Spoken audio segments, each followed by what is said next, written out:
My husband betrayed me and brazenly said, "Well, get out of here. You're free." Quote. A couple of days later, his father burst into his house shouting, "Do you have any idea what your wife did?" And before we continue, please write what country you are from and how old you are. Enjoy listening. Quote. Anna froze, as if struck by lightning. The phone fell out of her hands, hitting the parquet. The photo was still flickering on the screen. Dmitry and Olga, hugging and laughing against the backdrop of some expensive restaurant. A photo that was anonymously sent to her by email. Before this, there were only suspicions, some scraps of phrases, strange delays at work, a changed smell of eau de cologne. Now irrefutable proof.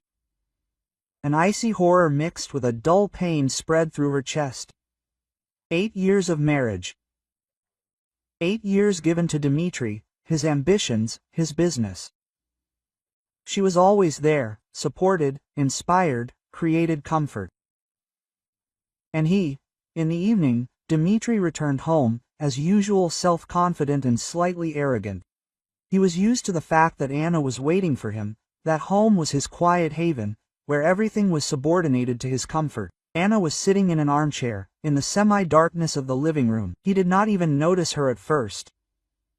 "What happened?" Dmitry asked, casually throwing his briefcase on the sofa. "You are kind of strange."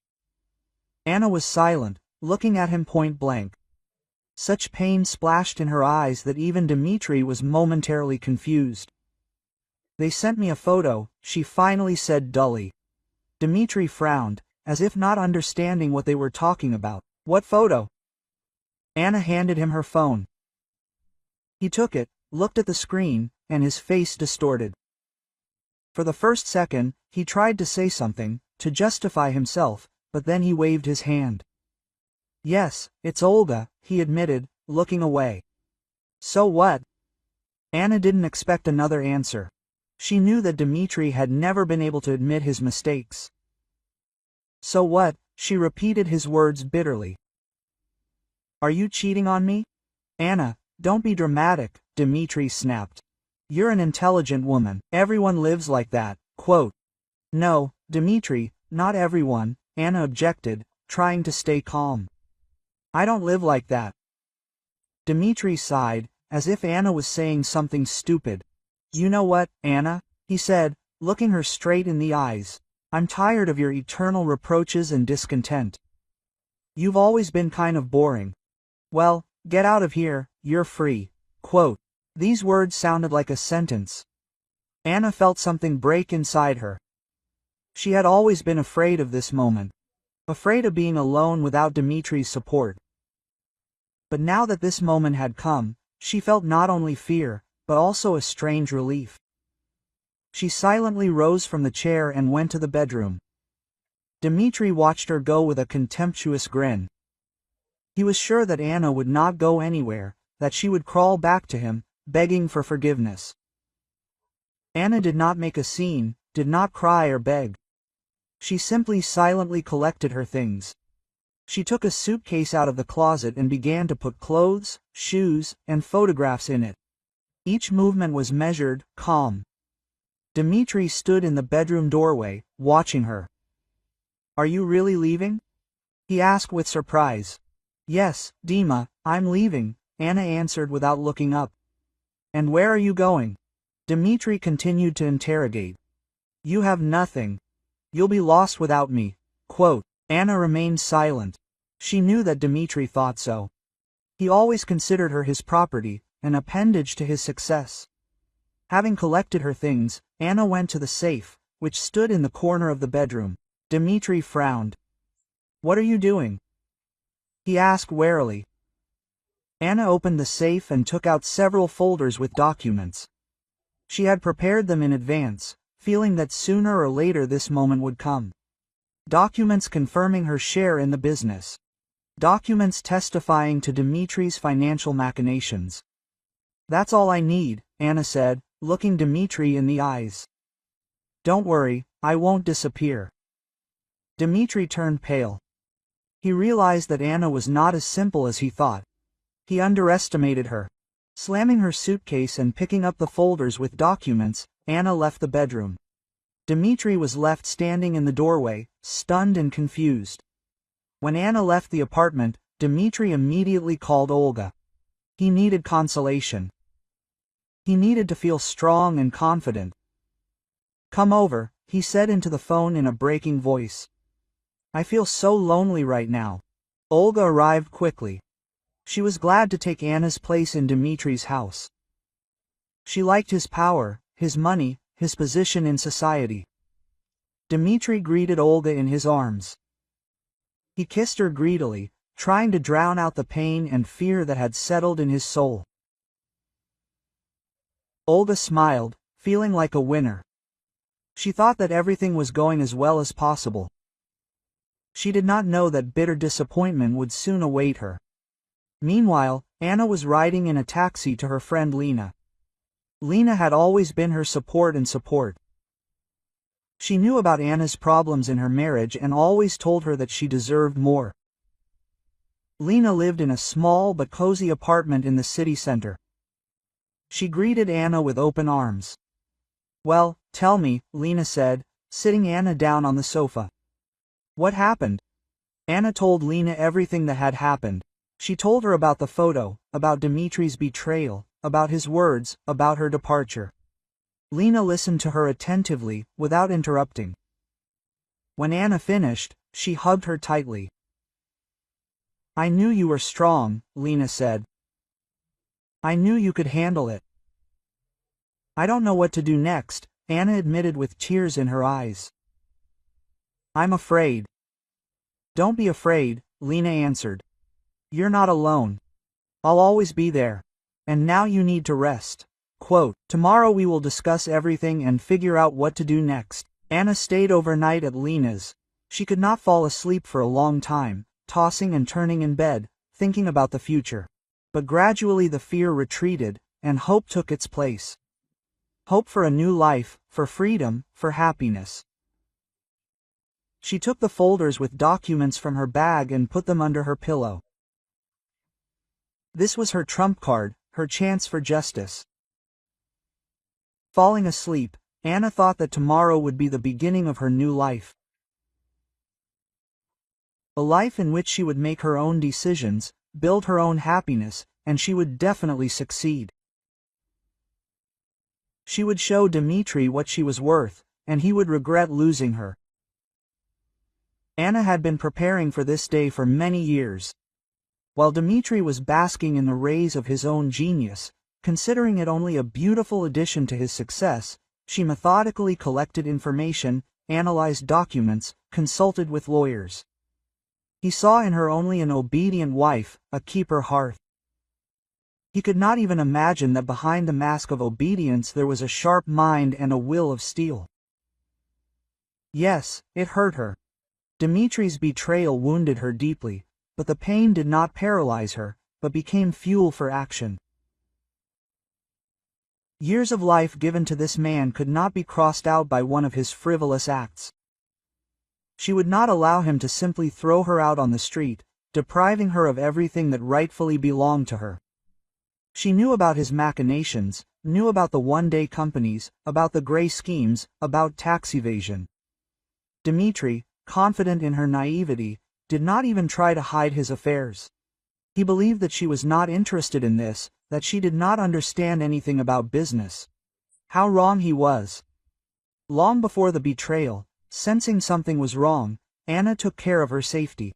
She formalized her share in the company through trusted persons, old friends of the family, whom she trusted unconditionally. They were grateful to Anna for her help in the past and agreed to help her now, realizing that it was a matter of justice. The next morning, after a sleepless night, Anna went to see her lawyer, Igor Sergeyevich.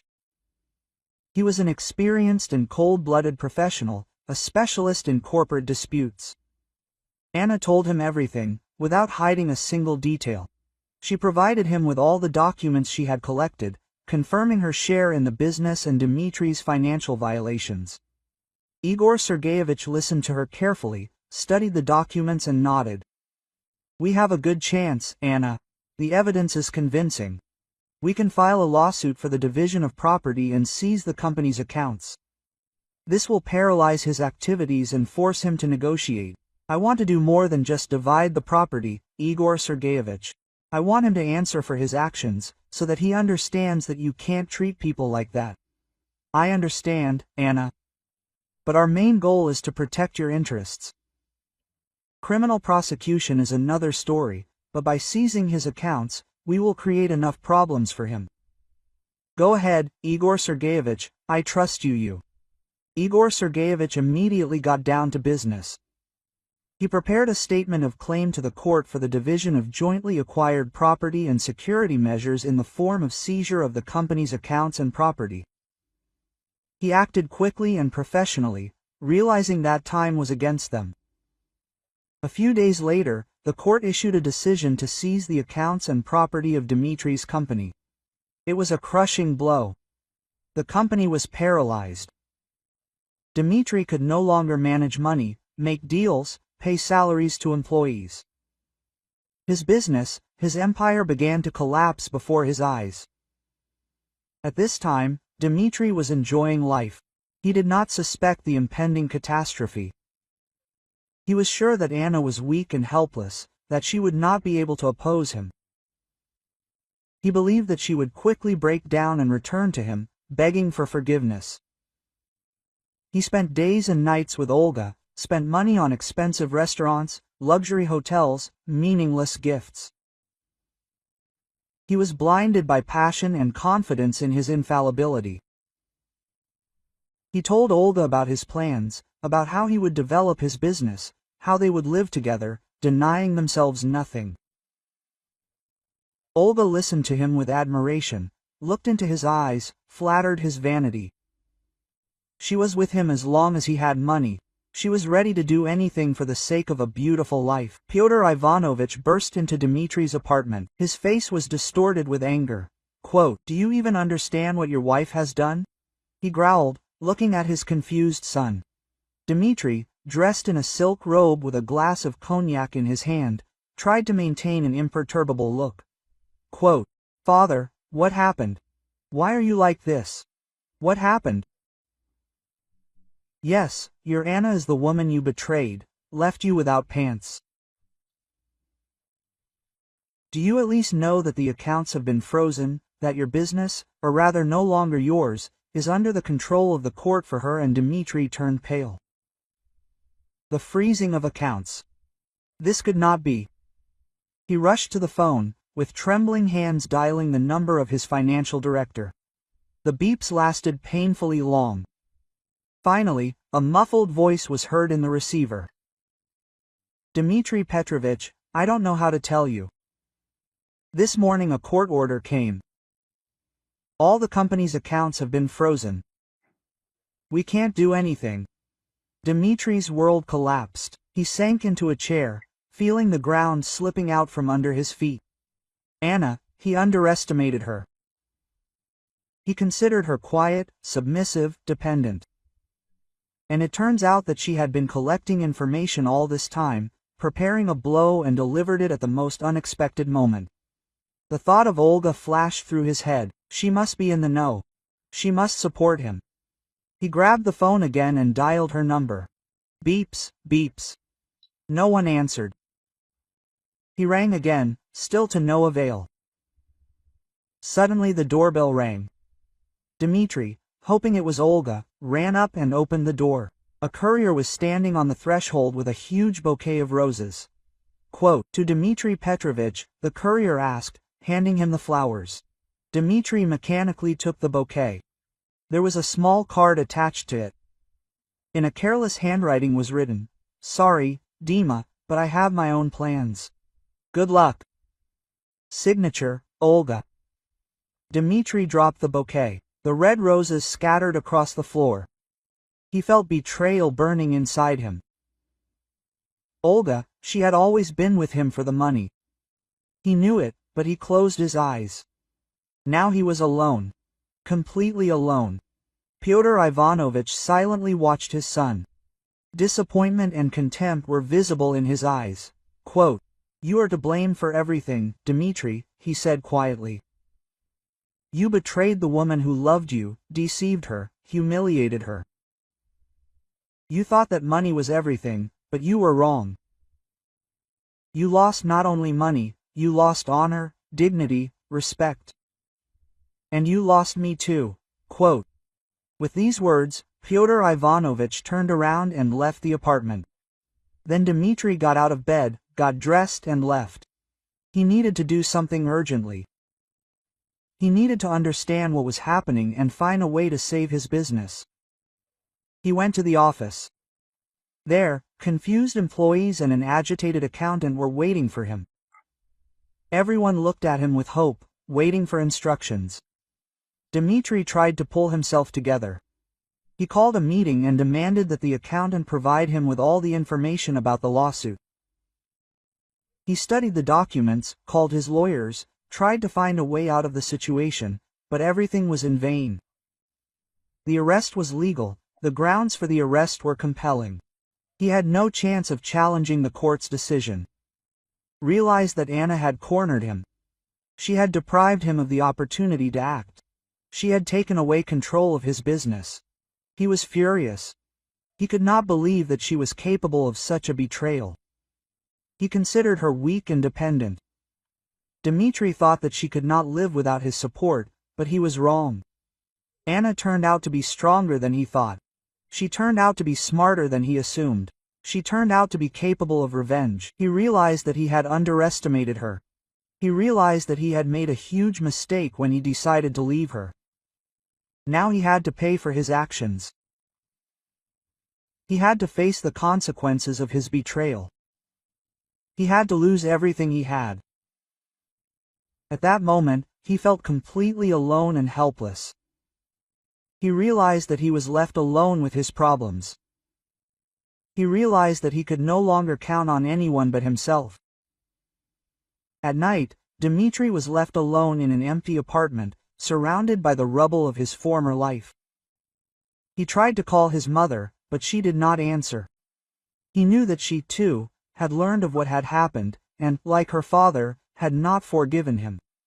A few days later, Anna and Dmitry met in court. Dmitry looked exhausted and aged. Anna, on the other hand, was glowing. She was calm and self-assured. When the judge announced the court's decision, according to which half of Dmitry's property would go to Anna, Dmitry looked at her with hatred. You ruined my life," he whispered. Anna looked calmly into his eyes. "No, Dmitry, you ruined your own life. I simply helped you realize the consequences of your actions. And thank you for freedom." Quote. Dmitry did not understand her words. Freedom? What freedom? He had lost everything. After the trial, Anna went outside. The bright sun blinded her. She took a deep breath of fresh air. She was free. Free from lies, betrayal, humiliation. Free from Dmitry. She understood that many difficulties awaited her ahead, but she was not afraid. She had experience, knowledge, money. And, most importantly, she had faith in herself. Meanwhile, Dmitry was trying to survive. He had lost all his money, his business, his friends. He lived in a small rented apartment, making ends meet with odd jobs. He tried to get back to Olga, but she did not even want to see him. One day, he saw Anna on the street. She was dressed in an elegant suit. Her face was glowing with happiness. She was driving a luxury car. Dmitry felt a prick of envy and anger. He approached her. "Anna, why are you doing this to me?" he asked. His voice trembled. Anna looked at him with sympathy. "Dmitry, I didn't want to destroy you. I just wanted to protect myself. And I wanted to be free. You gave me this opportunity yourself. Thank you." She got into the car and drove away. Dmitry was left standing on the sidewalk, feeling completely lost. Anna never saw Dmitry again. She heard that he left the city, trying to start a new life. But she was not interested in his fate. She was too busy with her own life. Anna never forgot what she had to go through, but she did not hold a grudge against Dmitry. She understood that he was just a weak person who could not cope with his temptations. And she was grateful to him. After all, it was thanks to him that she became who she was now, strong, independent, free. The price of freedom was high, but it was worth it.